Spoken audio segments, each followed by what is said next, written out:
The recent election in Poland has shown that while Russian narratives are present and Russia still tries to exert influence, and there were, fake content, bots, and various other disinformation tactics,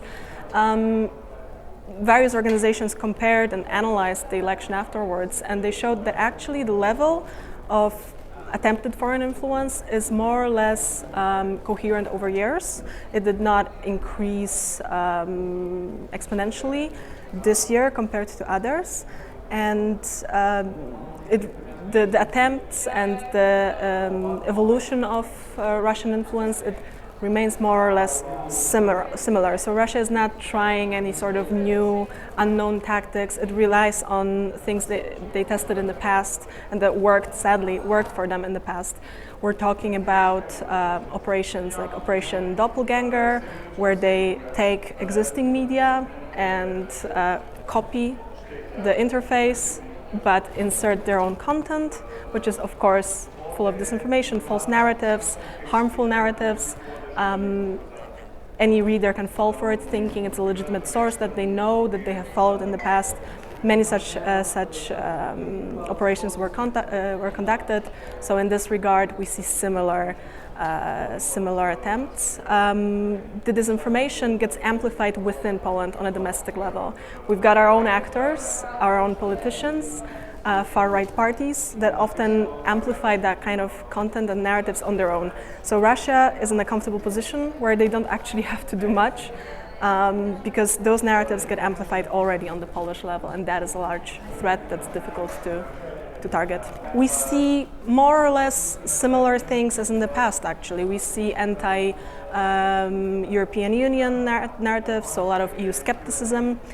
We see anti-Ukrainian narratives, which is playing on an underlying difficult history that Poland has with Ukraine. There's anti-LGBT narratives, anti-immigrant narratives. So the content repeats more or less across years. We don't see any new inventions on Russia's side. They are well aware that the best approach, the best for them, obviously, for their own success of their interference attempts, is to take something that's already polarizing in the Polish society, that's already a difficult topic for us, where people have various and very, very different opinions, and try to amplify this, try to play around those themes and increase the polarization that's already underlying naturally in Poland. I feel like it's necessary to strike the balance between covering the disinformation, covering the foreign interference attempts, and not amplifying them too much.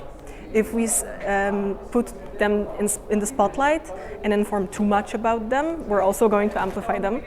But if we completely ignore them, they're going to keep brewing in society and spreading. So I feel like it's important to strike that balance, to call them out. And the role of independent media, the role of NGOs, it's absolutely crucial in this. Hopefully also on a state level, the state is proactive. Like in Poland, we issued the electoral umbrella. It was an election protection plan covering different measures to protect against disinformation and foreign influence. To a degree it was successful. It was definitely something new. It was the first time we issued something like this and implemented it. It's a good starting point, and I feel a good example for other states to learn from and to perhaps replicate. Thank you so much for this interview. Thank you.